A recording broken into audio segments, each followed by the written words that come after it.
സുഹൃത്തുക്കളെ, ട്രൂസ് വാല്യർ എന്ന 22-കാരിയെ നിങ്ങൾക്കറിയാമോ? 22 വയസ്സിൽ ചിലർ സ്വപ്നം കാണുന്നു. പക്ഷേ അവൾ തോക്കെടുത്ത് സ്വാതന്ത്ര്യത്തിനായി പോരാടി. അതെ, ഹിറ്റ്ലറിൻ്റെ നാസി ഭീകരതയ്ക്കെതിരെ ശബ്ദമുയർത്തിയ പെൺകുട്ടി. അവളുടെ ജീവൻ അവസാനിച്ചു. പക്ഷേ ധൈര്യം ഇന്നും നമുക്ക് ജീവിതത്തിൽ പകർത്താം. 1940-ൽ ജർമ്മനി നെതർലൻഡ്സിനെ അധീനതയിലാക്കി. നാസി ഭരണത്തിൻ്റെ കീഴിൽ നിരവധി ഡച്ച് ജനങ്ങൾ നിഗ്രഹിക്കപ്പെട്ടു. ജർമ്മൻ സൈന്യത്തിൻ്റെ ക്രൂരതകൾക്കെതിരെ ആർക്കും പ്രതികരിക്കാൻ സാധിക്കാത്ത അവസ്ഥ. എന്നാൽ ട്രൂസ് വാല്യർ അതിനെതിരെ ഉയർത്തെഴുന്നേറ്റു.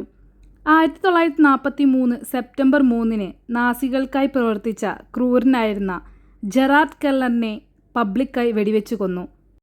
തുടർന്ന് ഒളിവിലായ ട്രൂസ് വാല്യറിനെ 22 വയസ്സ് മാത്രമുള്ള ആ ധീരവനിതയെ പിടികൂടുകയും ജർമ്മനിയിലെ റാവൻസ്ബ്രൂക്ക് എന്ന സംഘടനാശിബിരത്തിലേക്ക് കൊണ്ടുപോയി വധിക്കുകയും ചെയ്തു. ഒരു കാലത്ത് തീവ്രവാദിനി എന്ന് വിളിക്കപ്പെട്ട ട്രൂസ് പിന്നീട് നായികയായി അംഗീകരിക്കപ്പെടുകയും പിന്നീട് അവളുടെ പേര് തെരുവുകൾക്കും സ്കൂളുകൾക്കും പേരിട്ടതും ആ ധീരവനിതയെ ഓർക്കുന്ന ജീവിതകഥയാണ് ഞാൻ ഇന്നിവിടെ അവതരിപ്പിക്കുന്നത്. ആ കഥ ഇങ്ങനെയാണ്. രണ്ടാം ലോക മഹായുദ്ധ സമയത്ത് സ്വച്ഛാധിപത്യത്തിനെതിരെ നിലകൊണ്ട ധീരയായ നിയമ വിദ്യാർത്ഥിനിയായ ട്രൂസ് വാല്യർ 1921 ഏപ്രിൽ 22-ന് ഉട്രെക്റ്റിൽ ആയിരുന്നു ജനിച്ചത്. അവരുടെ കുടുംബം ഉയർന്ന വിദ്യാഭ്യാസമുള്ളവരും സമ്പന്നരും കലാപ്രേമികളും ലിബറലുകളുമായിരുന്നു. അവരുടെ പിതാവ് അലക്സാണ്ടർ വാല്യർ ജൂതനായിരുന്നു, സിവിൽ സർവൻറ്റുമായിരുന്നു. അമ്മ ഡ്രീക്ക് ജെ വില്യമിന വിനിസിക്ക് സ്നേഹപൂർവമായ ഒരവകാശവാദിയും രസതന്ത്രത്തിൽ പരിജ്ഞാനിയുമായിരുന്നു. ഇളയ മകളാണ് ട്രൂസ്. ട്രൂസിൻ്റെ പിതാവ് ഉട്രെക്റ്റിൽ നിയമപഠനവും നടത്തി. 1909-ലെ USSC അംഗങ്ങളുടെ ഔദ്യോഗിക ഫോട്ടോയിൽ അദ്ദേഹത്തിൻ്റെ അഭിമാനകരപരമായ ബോർഡ് അംഗങ്ങളിൽ ഒരാളായി കാണിക്കുന്നുണ്ട്.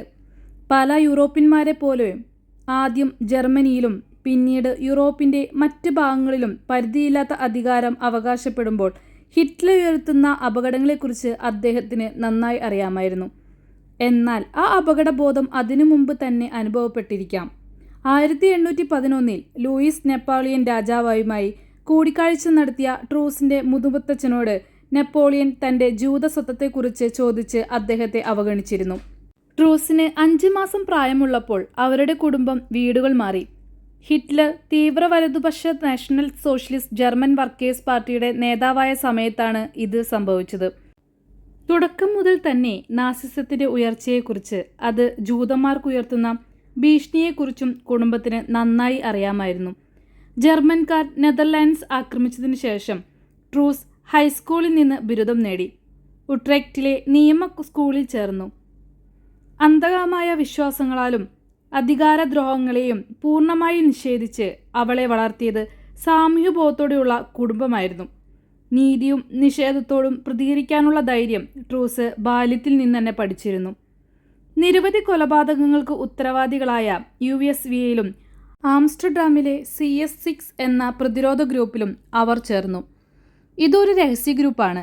ജർമ്മൻ സൈന്യത്തിനെതിരെ ഗൂഢാലോചന, മനുഷ്യരെ രക്ഷപ്പെടുത്തൽ, തള്ളിക്കലയുകൾ, ആക്രമണങ്ങൾ തുടങ്ങിയവയാണ് ഇവർ നടത്തിയിരുന്നത്. ട്രൂസിൻ്റെ 2 കുടുംബാംഗങ്ങൾ, സഹോദരി മിക്, കസിൻ ട്രൂയി എന്നിവരും ട്രൂസിനേക്കാൾ അല്പം കൂടുതൽ ശ്രദ്ധാലുക്കളായിരുന്നു. 1940-ൽ ജർമ്മൻ സൈന്യം നെതർലാൻഡ്സിലേക്ക് കയറി. ഹിറ്റ്ലറിൻ്റെയും അധീനതയിൽ പല സ്വതന്ത്രരായ രാജ്യങ്ങളും അടിമപ്പുരകളായി മാറി. യഹൂദരെയും വ്യത്യസ്ത ശ്രദ്ധയുള്ളവരെയും അടിച്ചമർത്തുന്ന ഈ ഭീകരതയ്ക്കിടയിൽ എത്രയോ ആളുകൾ ജർമ്മൻ സൈന്യത്തിൻ്റെ കാൽപ്പാടിൽ കുടുങ്ങി. ട്രൂസിന് ഈ അധിനിവേശം കാണുമ്പോൾ അവളുടെ ഉള്ളിൽ ഒരു ചോദ്യമുണ്ടായി. ഞാൻ മനസ്സിലാക്കുന്നത് ശരിയാണെങ്കിൽ ഞാൻ പ്രതികരിക്കേണ്ടതല്ലേ? അതേ ചോദ്യമെന്നും നമ്മുടെ ജീവിതത്തിൽ ഒരിക്കൽ ചോദിച്ചിട്ടുണ്ടാകാം. പക്ഷേ ട്രൂസ് അതിന് സായുധമായ ഉത്തരമൊരുക്കി. ട്രൂസ് നിഗ്രഹിക്കപ്പെട്ട ജൂതർക്കും മറ്റു നിലവിളി ചെയ്യുന്നവർക്കും സഹായകമായി മാറി. അവർക്കു വേണ്ടി പല യാത്രകളും നടത്തി. 18-ാം വയസ്സിലെ റെസിസ്റ്റന്റ് ഗ്രൂപ്പിൻ്റെ പ്രധാന ആക്ടിവിസ്റ്റായി മാറിയിരിക്കുന്നു. 1940-ൽ പ്രിൻസ് ഹെൻറിക്ലാൻ ഫോർ സ്ഥിതി ചെയ്യുന്ന കിൻ ജഷ്വാൻ എന്ന അനാഥാലയത്തിലേക്കാണ് ട്രൂയി തൻ്റെ ശ്രമങ്ങൾ കേന്ദ്രീകരിച്ചത്. നിരവധി ജൂത കുട്ടികളെ രക്ഷിക്കാൻ അവൾക്ക് കഴിഞ്ഞു. യുദ്ധത്തിൻ്റെ മധ്യത്തിൽ മീക്കും അവളുടെ പ്രതിസുതവരനും നെതർലാൻഡിൽ നിന്ന് പലായനം ചെയ്തു. എന്നാൽ ട്രൂസിനെ കൂടെ നിർത്താൻ കഴിയാതിരുന്നതിന് അവൾക്ക് വളരെ സങ്കടം തോന്നി. ട്രൂസ്, മീക്ക്, ട്രൂയി എന്നിവരുടെ ബോധ്യങ്ങൾ ശക്തമായിരുന്നു. പക്ഷേ അവരുടെ ചെറുത്തുനിൽപ്പ് പ്രവർത്തനത്തിൻ്റെ അനന്തരഫലങ്ങൾ കഠിനമായിരുന്നു. ഒളിവിൽ കഴിയുന്ന ആളുകളെ സംരക്ഷിക്കുന്നതിലൂടെയും ലഘുലേഖനങ്ങളും ആയുധങ്ങളും വിതരണം ചെയ്യുന്നതിലൂടെയും ജർമ്മൻ അധികാരികളുമായി സഹകരിക്കുന്ന ഏജന്റുമായി ആക്രമിക്കുന്നതിലൂടെയും നിരവധി സ്ത്രീകൾ ചെറുത്തുനിൽപ്പിൽ പങ്കെടുക്കുന്നതിനും രണ്ടാം ലോക മഹായുദ്ധ സമയത്ത് ചെറുത്തുനിൽപ്പിൽ പ്രധാന പങ്കുവഹിച്ച ഉട്രെക്റ്റിലെ ധീരയായ സ്ത്രീകളിൽ ഒരാളായിരുന്നു ട്രൂസ് വാൻലിയർ. യുദ്ധം ആരംഭിച്ചയുടനെ അച്ഛൻ ജൂതനായതിനാൽ അവളുടെ മാതാപിതാക്കൾ വിവാഹമോചനം നേടി.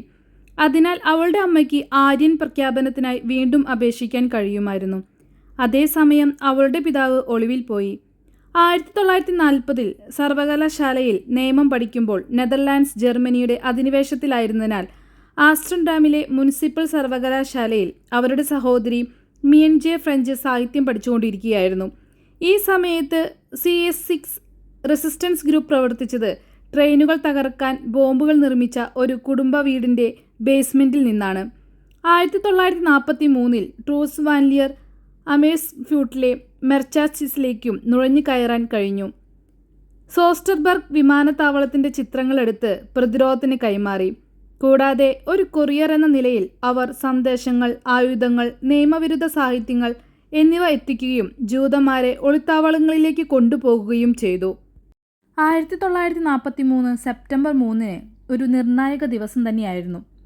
ഡച്ച് വിദ്യാർത്ഥികൾക്കായുള്ള ജർമ്മൻ പിന്തുണയ്ക്കുള്ള സ്കൂളിൻ്റെ അധ്യക്ഷനായ നാസികയുടെ അഭിമാന തിലകം ആയിരുന്ന NSB പോലീസ് മേധാവി ജെറാർഡ് കെർലറിനെ വധിക്കുന്നതിനായി ട്രൂസ് ഒരു പിസ്റ്റളുമായി കോളേജിനടുത്ത് കാത്തിരുന്നു.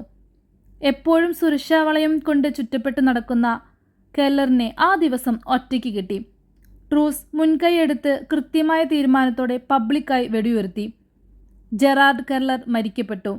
ഇതോടെ ജർമ്മൻ സൈന്യത്തിനും നാസികൾക്കും വലിയ ഞെട്ടലായിരുന്നു. ഒരു പെൺകുട്ടി അവരുടെ ഭീകരനെ തിരുത്തിയിരിക്കുന്നു. സംഭവം നടന്ന ദിവസത്തിൽ തന്നെ ട്രൂസ് ഒളിച്ചോടി. എന്നാൽ അവൾക്കുള്ള സുരക്ഷ കുറവായിരുന്നു. അവളുടെ തലയ്ക്ക് 10,000 ഗിൽഡർ പാരിതോഷികം ഏർപ്പെടുത്തി. വികലമായ ഒരു പ്രതിസന്ധി നേരിടുമ്പോൾ അധിനിവേശക്കാരുമായി സഹകരിക്കാൻ നിർബന്ധിതയായ CS6 അംഗം ഇർമ സീലിംഗ് അവനെ ഒറ്റിക്കൊടുത്തു. അങ്ങനെ ചില ദിവസങ്ങൾക്കുള്ളിൽ അവൾ ഹാർലമിൽ അറസ്റ്റിലായി. കൊലപാതകം, ആയുധങ്ങൾ കൈവയ്ക്കൽ, അർദ്ധജൂതൻ എന്നീ പദങ്ങളിൽ കുറ്റക്കാരിയായി ശിക്ഷിക്കപ്പെടുകയും ചെയ്തു. ട്രൂസിനെ ജർമ്മനിയിലെ പ്രശസ്തമായ റാവൻസ്ബ്രൂക്ക് പേരുകേട്ട സാക്സൻ ഹൗസൻ തടങ്കൽ പാളയത്തിൽ, അതായത് സ്ത്രീകളുടെ കോൺസെൻട്രേഷൻ ക്യാമ്പിലേക്ക് കൊണ്ടുപോയി. അവിടെ അനേകം സ്ത്രീകളെപ്പോലെ ട്രൂസും ഒറ്റപ്പെട്ട ജീവിതം നയിച്ചു. ഭക്ഷണക്കുറവ്, മാനസിക പീഡനം, അസുഖങ്ങൾ അങ്ങനെ തുടരുന്നു. പിന്നീട് 1943 ഒക്ടോബർ 27 വധിച്ചു. അങ്ങനെ വെറും 22 വയസ്സിൽ ട്രൂസ് വാൻലിയറിൻ്റെ ജീവിതം വിരാമമിട്ടു. അവളുടെ അമ്മ 22 വയസ്സുള്ള മകളെ രക്ഷിക്കാൻ തന്നാൽ കഴിയുന്നതെല്ലാം ചെയ്തു. എന്നാൽ ജയിലിലേക്കുള്ള ഒരു സന്ദർശന വേളയിൽ അവളെ അറസ്റ്റ് ചെയ്ത് വ്യൂട്ട് തടങ്കൽ പാളയത്തിൽ കൊണ്ടുപോവുകയും 1945 തുടക്കത്തിൽ റാവൻസ്ബ്രൂക്കിൽ അവർ മരിച്ചു. സിസ്റ്റർ വിൽഹെൽമിനെ ഇംഗ്ലണ്ടിലേക്ക് പലായനം ചെയ്തതുകൊണ്ട് യുദ്ധത്തെ അതിജീവിച്ചു. 5 വർഷം ഒളിവിൽ കഴിഞ്ഞതിനു ശേഷം അവളുടെ പിതാവ് യുദ്ധത്തെ അതിജീവിച്ചു. യുദ്ധാനന്തരം അവളുടെ പിതാവ് തൻ്റെ ഇളയ മകൾക്കായി തിരച്ചിൽ ആരംഭിച്ചു. അങ്ങനെ 1946 ജൂലൈയിൽ റെഡ് ക്രോസിന് തൻ്റെ മകൾ ട്രൂസിനെ തടങ്കൽ പാളയത്തിൽ വധിച്ചതായി സ്ഥിരീകരിക്കാൻ കഴിഞ്ഞു. ഒരു കാലത്ത് മൂഢവിശ്വാസിയായ യുവതി എന്നു പേര് കിട്ടിയ ട്രൂസിൻ്റെ യഥാർത്ഥ സത്യങ്ങൾ പിന്നീട് പുറത്തുവന്നു. 1948 ശേഷം ട്രൂസിനെ നെതർലാൻഡിൻ്റെ ദേശീയ നായികയായി മാറി.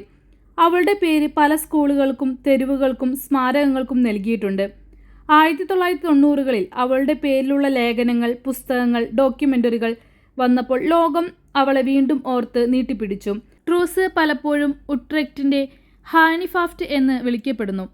എന്നാൽ രണ്ടാം ലോകമഹായുദ്ധ സമയത്ത് ജർമ്മൻ അധിനിവേശത്തിനെതിരായി ഡച്ച് ചെറുത്തുനിൽപ്പിലെ വനിതാ അംഗമായ ട്രൂസ് വാൻലിയർ ഇപ്പോഴും ഉട്രെക്റ്റിന് പുറത്ത് അറിയപ്പെടുന്നില്ല. എന്നാൽ അത് വളരെ വേഗം മാറിയേക്കാം. ഓരോ വസന്തകാലത്തും ഒരു പോലീസ് കമ്മീഷണറുടെ കൊലപാതകത്തോടെ അവരുടെ ചെറുത്തുനിൽപ്പ് ഉയർന്നു വന്ന സ്ഥലത്ത് അവരുടെ പേര് വഹിക്കുന്ന ഡാഫോഡിൽസ് വളരുന്നു. അടുത്തിടെ 2022 ഏപ്രിൽ അവിടെ ഒരു പ്രതിമയും സ്ഥാപിച്ചു. ഇപ്പോൾ 2 പുസ്തകങ്ങളുടെയും ഒരു ഡോക്യുമെന്ററിയുടെയും പേരിൽ അവരുടെ പ്രശസ്തി ദേശീയ തലത്തിലേക്ക് ഉയരാൻ പോകുന്നു. ഡോപ്ലെയിനിലെ ഉട്രെക്റ്റ് അക്കാദമിക് കെട്ടിടത്തിന്റെ ഗംഭീരമായ ഹാളുകൾക്കുള്ളിലെ ഒരു സ്മാരകശിലയിൽ ആലേഖനം ചെയ്തിരിക്കുന്ന അവരുടെ പേര് മരിച്ചുപോയ സഹവിദ്യാർത്ഥികൾക്കൊപ്പം ഓർമ്മയ്ക്കായി നിലനിൽക്കുന്നു. ഒരു സ്ത്രീ, ഒരു വെടിയുണ്ട, ഒരു യുദ്ധം, ഒരേ കാലത്ത് നിറവുമായും നഷ്ടവുമായും നിറഞ്ഞ ഒരു ജീവിതം. ട്രൂസ് വാലിയറുടെ കഥ നമ്മളെ ചോദിപ്പിക്കുന്നു. നമ്മൾ ധൈര്യത്തോടെ ജീവിക്കുമോ? അനീതിക്കെതിരെ സംസാരിക്കുമോ? ചരിത്രം എന്നും വീരരെ ഓർക്കും. ട്രൂസ് മരിച്ചിട്ടില്ല. അവൾ നമ്മളിലെ പലരിലും ജീവിക്കുന്നു. സത്യം പറയാൻ ധൈര്യമുള്ളവരിൽ, അതിജീവനത്തിന് മുന്നോട്ടു പോകുന്നവരിൽ. നമ്മുടെ ശബ്ദങ്ങൾ അവരുടെ ആത്മാവിൻ്റെ തുടർച്ചയായിരിക്കട്ടെ. വീഡിയോ ഇഷ്ടമായെങ്കിൽ ലൈക്ക് ചെയ്യാനും ചാനൽ സബ്സ്ക്രൈബ് ചെയ്യാനും മറക്കല്ലേ.